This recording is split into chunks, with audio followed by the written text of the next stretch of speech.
dul chuig thuig an tírenis agus tá mid ag stopa in éire. Tá dír leaganacha ag Ghaeilge ola.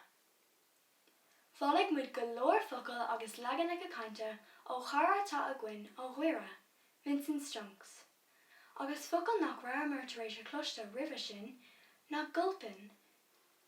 Tugann an focail gulpin ón focail Ghaeilge gulpín, agus beag sé ag sáta chun chuirsí is a dhéanamh gcoinne drugféasach nó anolach. Rud é gin eile atá ansimú faoin teanga Ghaeilge, ná agus muna leabhar faoi mothúcháin, déireann muid go bhfuil an mothúcháin uirinn.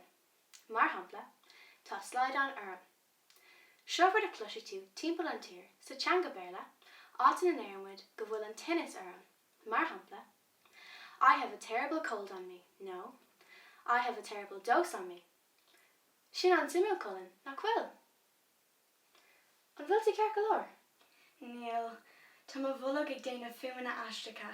I have a terrible hunger on me.